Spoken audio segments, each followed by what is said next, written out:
여러분 안녕하세요. 경제 지식과 문화 정보를 다루며 여러분의 오전을 책임지는 시간, 유민영의 경제 돋보기, 저는 앵커 유민영입니다.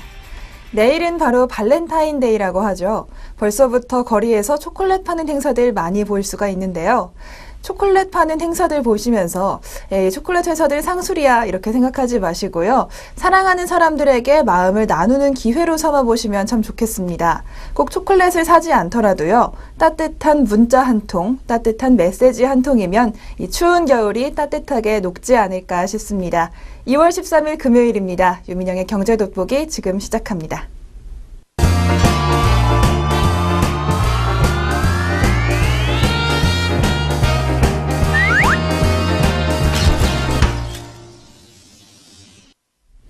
첫 순서는 최신 경제 이슈를 빠르고 깊게 들여다보는 시간, 동향 돋보기 시간입니다. 바로 오늘은요, 증세냐 복지 축소냐의 논란 속에서 세수는 줄어들고 있는 상황들 살펴보도록 하겠습니다. 바로 지난해 2014년에 세입 세출 결산이 발표됐습니다. 결론적으로 말하면 3년 연속 세수가 부족한 상황이 지속됐다고 합니다. 게다가 세수 결손액으로 따지면 3년 동안 계속해서 확대가 됐기 때문에 바로 지난해가 세수 결손액 사상 최대를 기록한 해라고 하는데요. 세수 결손액을 살펴보면 2012년 2조 8천억이 부족했고요. 2013년에는 8조 5천억으로 급격히 늘어나더니 지난해에는 10조 9천억 원으로 무려 10조 원을 돌파하기까지 했습니다. 문제는 올해도 세수 결손 가능성이 높다는 것입니다.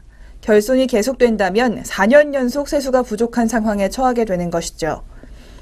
국회 예산정책처는 경기 부진 그리고 정부의 과도하게 낙관적인 경제 성장률 전망 때문에 올해도 3조 원 이상의 세수 결손이 발생할 수 있다고 예상했습니다. 정부는 지난해 9월 올해 예산안을 편성했는데요. 올해 경상 성장률을 6.1%로 전망하고 국세가 거칠 세수를 예상했습니다. 하지만 예산정책처에서는 경상 성장률을 5.6%로 예상하고 있습니다. 성장률이 높을수록 세금도 더 많이 걷게 될 텐데요.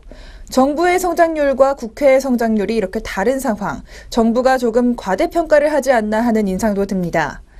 실제로 소비자 물가 상승률이 0%대 행진을 벌이고 있는 상황에서 정말 성장률이 5, 6%를 넘나들 것인지 의문이 들고 있는 상황입니다. 이렇게 정부가 너무 낙관적인 목표에 근거해서 세입 목표를 설정한다면 세수 결손의 가능성이 더 커지고 있을 텐데요. 세수 결손은 복지 등 재정 지출에 악영향을 미칠 것으로 보입니다. 결국 경제에도 악영향을 줘서 성장성이 둔화되고 또 세수가 더 줄어드는 악순환에 빠지게 됩니다. 세수 결손, 구체적으로 어떤 점이 문제일까요? 몇 년간의 세수 결손이 곧바로 재정 건전성 악화로 곧바로 이어지지는 않습니다. 하지만 이런 현상 장기화된다면 우리 경제에 부정적인 영향을 줄 수밖에 없겠는데요. 현재 우리나라는 저출산 고령화가 지속되고 있습니다. 기존의 복지 수준을 그대로 유지해도 복지에 들어갈 돈이 늘어나는 구조입니다. 복지 혜택을 받아야 할 고령층들이 바로 늘어나기 때문인데요. 복지 혜택의 규정이 변하지 않아도 복지를 받을 사람들이 늘어나면서 재정 건전성에 조금 더 신경을 써야 하는 상황들이 나오고 있습니다. 여기에 경제 활성화를 위해서는 사회 간접 자본 등에도 투자를 해야 하는데 결국 돈 쓸 데가 많아지면서 세수 결손 때문에 쓸 수 있는 돈은 부족한 상황이 처해지고 있습니다. 정부의 2014년에서 2018년까지의 국가재정 운용계획에 따르면 2018년까지는 재정 적자가 불가피하다고 정부도 스스로 판단하고 있습니다. 기획재정부는 단기적으로 재정이 적자를 기록하지만 내년부터는 단계적으로 회복할 것으로 기대를 하고 있다는데요. 하지만 세수가 부족한 상황 변하지 않고 있습니다. 세수가 부족하면 경제 활성화를 위해 계획했던 사업도 제대로 추진할 수가 없게 되겠죠.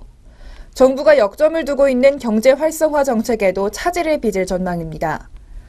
한국은행이 지난해 4분기 경제 성장률을 발표했는데요. 전기 대비 0.4% 성장한 것으로 나타났습니다. 0.4%라는 성장률, 9개 분기 만에 가장 낮은 수준을 기록했다고 하는데요. 한국은행은 세수 부족에 따른 정부의 지출 축소가 저조한 성장률에 영향을 미쳤다고 분석하고 있습니다. 재정 적자가 저조한 성장률을 만들기도 하지만요. 반대로 저조한 성장률, 즉 경기 부진이 세수를 줄이기도 합니다. 세수 부족의 주요 원인으로 지목받는 세금이 바로 법인세인데요. 법인세가 조금 덜 거치고 있다, 이런 부정적인 평가가 많습니다. 이 법인세는 특히나 경기에 민감합니다. 예를 살펴보면요. 2005년에 경상성장률이 8%에서 5%로 하락했을 때 소득세는 5%가량 증가한 반면 법인세는 1.5% 오히려 감소했습니다. 반대로 경상성장률이 2010년에는 대폭 늘었는데요. 이런 상황에서 소득세는 전년보다 8% 정도 늘어나는 데 그친 반면 법인세는 20.4%나 늘어났습니다. 경기가 좋아지면 대폭 많이 거치고 경기가 나빠지면 많이 줄어드는 것이 법인세의 성질이라고 할 수가 있겠죠. 정부는 부족한 세수를 경기 활성화 그리고 세출 구조 조정 등으로 충당하겠다는 입장입니다. 유가 하락 등 긍정적인 요인도 있기 때문에 구조 개혁과 경제 활성화를 차질 없이 추진하면 올해 세수 목표를 달성할 수 있다는 것입니다. 하지만 전문가들은 낙관적 태도를 버리고 보다 현실적인 전망을 할 필요가 있다고 지적합니다. 지난해 예산을 편성할 때부터 세입, 그러니까 세금이 거칠 것을 과도하게 많이 잡았다는 의견이 있었다고 합니다. 앞으로 조금 더 현실적인 안목으로 재정 지출에 접근해야 한다는 지적이 나오고 있는데요. 세수 부족은 복지 정책의 후퇴를 가져올 수 있고 또 경제 활성화에도 악영향을 줄 것으로 예상됩니다. 현실적인 전망과 이에 맞는 적절한 대책으로 세수 부족이라는 위기에 잘 대처할 수 있기를 기대해 봅니다.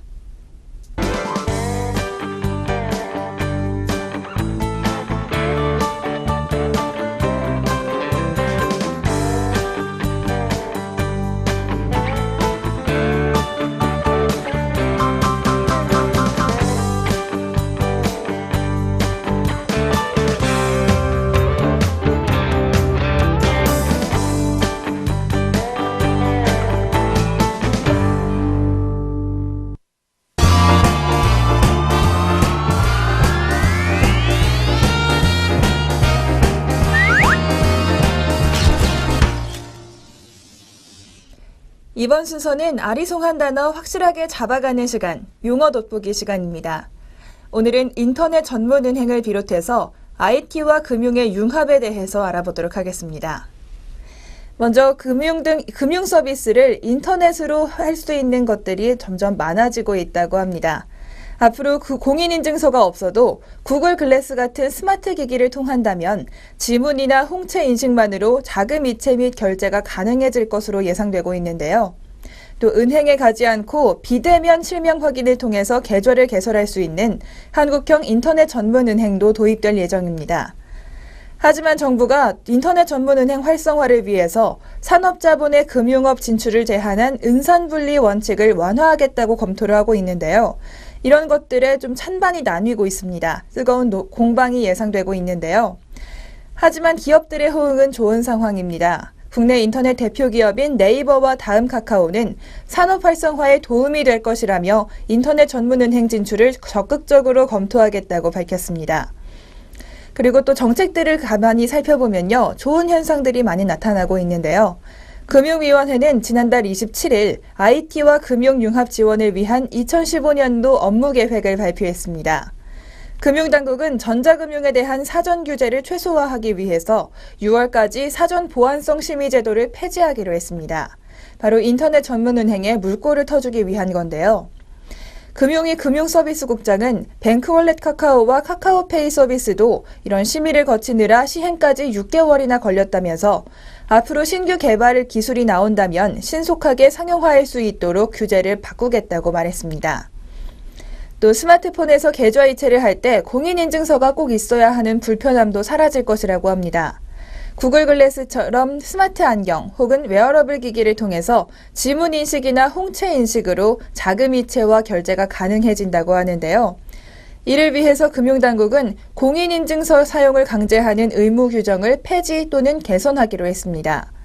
대신 각 금융사가 자체 점검을 내실화하고 금융감독원은 정기검사, 테마검사를 통해 사후 점검을 강화합니다. 이로 인해서 정보 유출이나 금융사고에 대한 피해도 우려되실 텐데요. 이런 피해를 방지하기 위해서 IT업계 등 비금융회사도 법적 공동 책임자가 되도록 하고 소비자 배상을 위한 책임이행보험 가입 최저 한도를 대폭 높이기로 했다고 합니다. 또 하반기에는 산업계에서 가장 주목받는 것, 인터넷 전문은행이 실시될 것이라고 합니다. 지점 방문 없이 비대면 실명 확인을 통해서 계좌를 개설할 수 있는 것, 바로 인터넷 전문은행인데요. 인터넷 전문은행 설립 지원을 위해서는 산업자본의 은행 지분 참여 제한을 완화하는 것이 필요하다고 보고 있습니다. 지금까지는 산업자본이 은행의 4%까지만 출자할 수 있었는데요. 앞으로 10% 이상으로 완화될 것이 검토되고 있습니다. 또 지분 제한 없이 별도의 심의를 거쳐서 허용하는 방안도 강구가 되고 있다고 하는데요. 해외 사례를 살펴보겠습니다. 독일과 미국, 영국에서는 메르세데스 벤츠와 애플, 테스코 등 자동차 업종이나 IT 대기업, 유통업체들이 전자금융 시장에 진입해 있는 상황입니다. 이런 점들을 감안한다면 우리나라도 삼성이나 현대차 등 대기업 등의 참여도 허용될 것이라는 관측도 나오고 있습니다. 인터넷 전문은행이 설립된다면 달라지는 점 또 있습니다. 6월부터는 시중은행 계좌를 보유하고 있으면 인터넷 전문은행은 물론 다른 평범한 시중은행에서도 지점 방문 없이 계좌 개설이 가능해집니다. 지금까지는 꼭 지점을 방문해서 은행 직원과 얼굴을 보고 본인 확인을 했어야 하는데요. 하지만 이제부터는 계좌를 보유한 은행으로부터 발급받은 공인인증서 생성기를 이용해서 비대면으로 본인 인증 확인을 받을 수 있다고 합니다. 금융위원회에 따르면 금융실명거래 및 비밀보장에 관한 법률과 시행령에 명시된 본인 의무 확인에 대해서 그동안 대면 확인만 가능하다고 유권 해석을 해왔는데 이번 인터넷은행 도입 시점에 맞춰서 비대면 확인도 허용하는 방식으로 해석을 바꾸기로 했다고 합니다. 기존 은행을 적극 활용하는 방안 계속해서 모색이 되고 있는데요. 지난달 하나금융이 캐나다에서 문을 연 인터넷 은행 원큐뱅크의 본인 확인 방법이 하나의 모델로 떠오르고 있습니다. 원큐뱅크는 모바일 애플리케이션으로 개인정보를 입력하고 보유하고 있는 다른 은행의 수표를 사진으로 찍어 보내면 수표 지급 대리은행이 원큐뱅크의 고객 정보를 확인해 줍니다. 이렇게 다른 은행을 이용해서 본인 정보를 확인하는 것, 우리나라에서도 강구가 되고 있다는데요. 이렇게 대면 없이 비대면으로 본인 확인 절차를 거치는 것은 법을 바꾸지 않고도 유권 해석만 변경하면 된다면서 기존 은행을 적극 활용하는 여러 방안을 마련하고 있다고 금융위는 밝혔습니다. 다만 처음으로 계좌를 개설하거나 국내 은행에 계좌가 없는 외국인의 본인 확인은 여전히 문제로 남습니다. 이에 따라 신분증 복사본이나 사진을 우편이나 전자메일 등으로 보내거나 화상통화, 홍채인식 등 비대면 본인 인증 방식을 검토하고 있다고 합니다. 하지만 신분증 사진을 찍어 보내는 방식은 위변조의 위험성이 크기 때문에 조심스러운 상황입니다. 이렇게 IT 기술을 활용해서 금융 서비스를 조금 더 편리하게 이용할 수 있는 방법들, 앞으로 시행될 것들 알아봤는데요. 아직까지 보안에 대한 의구심이 남는 부분도 있습니다. 금융위는 3월 말까지 본인 확인 절차 및 산업자본의 지분 보유 한도, 자본금과 업무 범위 등 인터넷 전문은행 태스크포스에서 의견을 수렴한 이후에 4월에 공청회를 열고 6월에 정부안을 확정한다고 합니다. 앞으로 인터넷 전문은행 어떤 식으로 설립이 될지 기대가 모아지고 있습니다.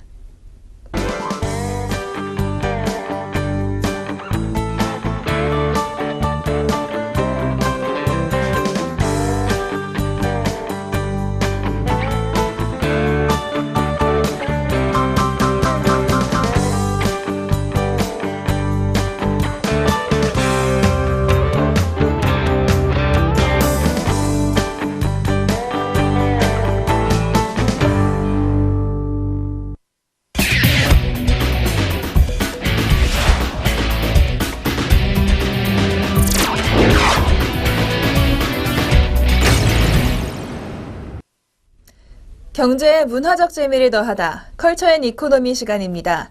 금요일인 오늘은 주말 이용해서 가볼 만한 전시들 소개해드리는 날이죠. 바로 소개해드리도록 하겠습니다. 먼저 국립고궁박물관이 새 단장을 했다고 합니다. 상설전시관 2층에 자리한 조선의 국왕실을 새롭게 꾸몄다고 하는데요. 지난 10일부터 이 작업을 마치고 관람객을 받고 있습니다. 올해로 개관 10주년을 맞는 국립고궁박물관. 지난해부터 상설전시관의 노후 설비를 전면 교체하고 유물 감상에 최적화된 전시 환경을 조성하는 사업을 벌여왔습니다. 그 첫 번째로 조선의 국왕실을 개수 보수하고 전시 구성도 참신하게 다듬었다고 하는데요. 어떻게 바뀌었는지 구체적으로 들여다보겠습니다. 먼저 전시 진열장에 저반사 유리를 설치해서 관람을 방해하는 유리 반사율을 최소화했다고 합니다. 또 고급 사양의 조명을 도입해서 유물의 보존성을 높이고 또 조각과 세세한 문양을 자세히 들여다볼 수 있도록 전시 환경을 개선했다고 합니다. 이로써 관람객들은 왕실 유물의 생생한 모습을 보다 집중해서 감상할 수 있게 됐다고 하는데요. 새롭게 개편된 전시실은 1, 2, 3부로 나누어서 주제가 나뉘어서 구성되어 있습니다. 국왕의 일생, 그리고 조선왕조의 기록, 또 조선의 왕도 정치 이렇게 세 가지로 나뉘었다고 하는데요. 특히 조선왕조의 역사와 제도 등 유물에 대한 내용을 보강하고 스토리텔링을 강화했다고 합니다. 평소 외부만 관람할 수 있었던 창덕궁의 신선원전과 규장각, 내부를 실감나게 재현해서 마치 전시실 안의 궁궐 내부를 들여다놓은 느낌을 준다고 하는데요. 또 영상에 익숙한 세대를 위해서 전시 영상물도 대폭 늘렸습니다. 왕세자 입학 도첩과 화성 행차도 병풍 등 평면적인 궁중 기록화 작품들을 3D 애니메이션 기법을 통해 입체적으로 재현했다고 하는데요. 또 이 밖에도 조선의 국왕실 재개관에 맞춰서 태조의 어진 보건모사도가 처음으로 공개됩니다. 또 영조 임금이 왕세손이었던 정조에게 하사한 진품을 비롯해서 보물 제1508호인 이성윤 위성공신 교서와 공신 초상, 또 1795년 정조 임금의 화성 행차를 다양하게 기록한 병풍과 위계, 또 궁중의 각종 행사 장면을 그린 그림인 반차도 등 조선 왕조의 기록문화유산을 종합적으로 관람할 수 있는 전시입니다. 다음 전시는 바로 최근 다시 개봉한 센과 치히로의 행방불명과 또 하울의 움직이는 성 등을 만든 스튜디오 지브리의 입체 조형전입니다. 이 작품들 좋아하시는 분들이라면 한 번쯤 화면 속 세상에 들어가는 상상 해보셨을 것 같은데요. 용산 아이파크몰에서는 이 꿈을 실현할 수 있는 입체 조형전을 기획했다고 합니다. 이번 전시는 하울의 움직이는 성, 폼포코 너구리 대작전, 센과 치히로의 행방불명 같이 한국에서 인기가 많았던 작품들을 3차원 조형물로 재현했습니다. 마치 영화 속 주인공이 된 듯한 느낌을 줄 수가 있다고 하는데요. 전시장에 들어서면 가장 먼저 하울의 움직이는 성 속 세상이 눈에 들어온다고 합니다. 주인공 소피가 황야 위 움직이는 성을 보고 놀랐던 것처럼 관람객들도 실제로 움직이는 성들을 마주하게 됩니다. 또 이어지는 길은 관람객을 움직이는 성 내부로 안내합니다. 성 안에서 등장인물들을 만날 수 있고요. 그들과 함께 성 곳곳을 걸어 다닐 수 있다고 합니다. 다음 작품은 우리에게 원령공주라는 이름이 더 익숙한 모노노케 히메를 만들어 두었다고 하는데요. 주인공 모노노케 히메와 들깨신 모로는 물론 사슴신 시시가미의 모습도 입체 조형으로 볼 수가 있다고 합니다. 또 이어서 유쾌한 너구리들의 조형물도 존재한다고 하는데요. 폼포코 너구리 대작전 속 주인공들도 만날 수가 있습니다. 이번 전시를 통해서 영화 속에서 조용하고 행복하게 살아가고 있었던 너구리들의 비밀기지 몰래 들여다보는 느낌을 받을 수 있다고 합니다. 마지막으로는 이웃집 토토로의 전시 공간이 이어집니다. 숲길을 지나 만나는 큰 나무의 구멍을 들여다보면 정말 영화 속에서처럼 새근새근 숨을 쉬며 자는 토토로를 발견할 수 있다고 합니다. 이렇게 다양한 작품들의 세계로 들어가 볼 수 있는 스튜디오 지브리 입체 조형전.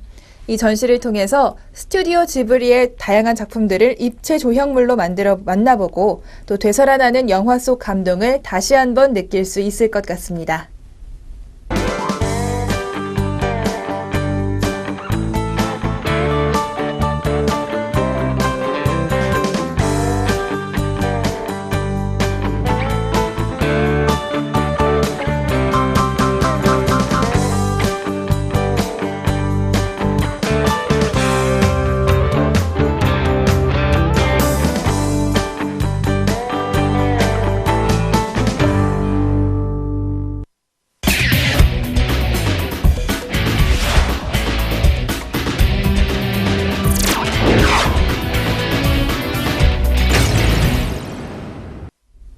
경제 돋보기 이번 순서는 주목할 만한 종목들 하나씩 소개해드리는 주식 한마디 시간입니다.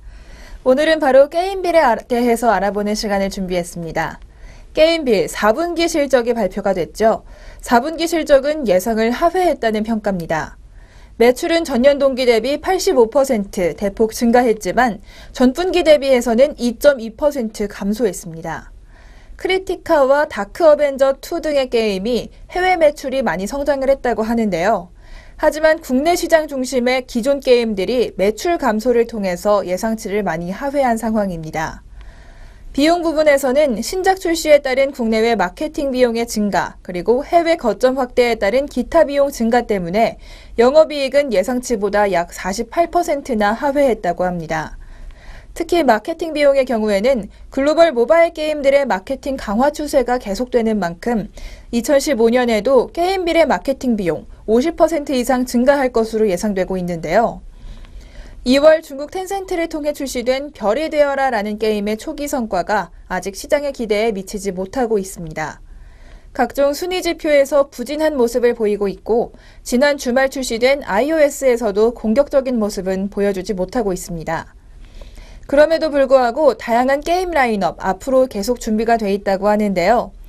중국의 크리티카 그리고 국내 서비스로는 이사말루 2015 등 다양한 게임들이 준비되고 있습니다.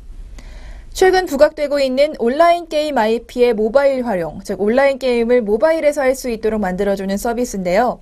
아키에이지 등에서 적극적으로 나서고 있는 만큼 앞으로의 기회는 아직 많아 보인다고 평가가 나오고 있습니다. 이를 감안할 경우에는 올해 상반기 매출은 전년 대비 62%, 전년 하반기 대비해서는 18% 정도 증가할 것으로 추산이 되고 있습니다. 4분기에도 이어지는 글로벌 거점 확대를 통해서 지역적인 특성에 맞는 다양한 게임 라인업 준비하고 있는 것으로 보이고요. 또 지속적으로 출시되고 있는 글로벌 원빌드 게임의 흥행 가능성을 높일 전망입니다. 여기에 통합 플랫폼의 진화가 계속되면서 마케팅 효과를 높일 것으로 보이는데요. 글로벌 성과에 대한 기대치, 경쟁사 대비 우월하다고 평가가 나오고 있습니다. 4분기 실적이 생각보다 좋지 않았고요. 또 1분기에 중국 별이 되어라의 흥행 수준이 아직 부진하다는 점, 물론 고려를 해야겠지만 경쟁사 대비 펀더멘털 개선 가능성은 여전히 높다고 판단되고 있었습니다. 지금까지 게임빌에 대해 알아봤습니다.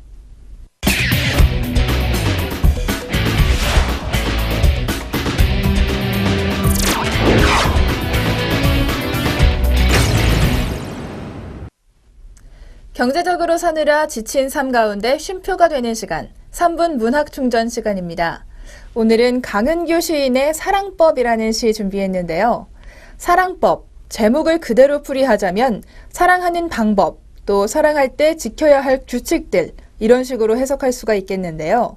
사랑, 정말 누구나 할 수 있는 일이지만 모두에게 어려운 일이 아닌가 싶습니다.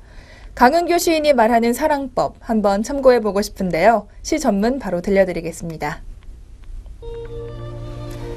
사랑법, 강은규.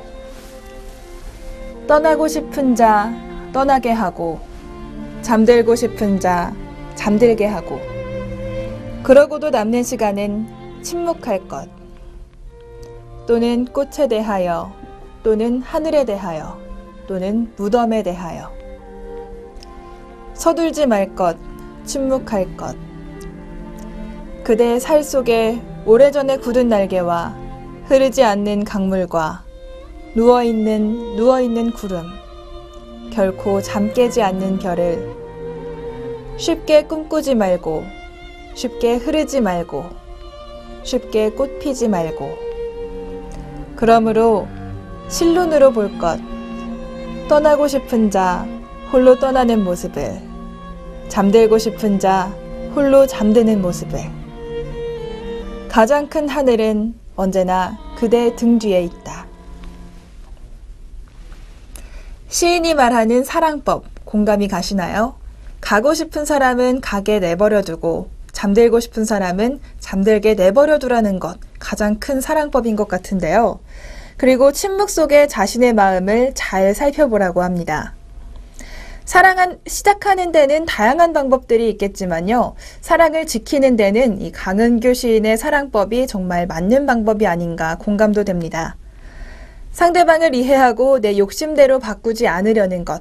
어쩌면 가장 중요한 사랑법일지도 모르겠습니다.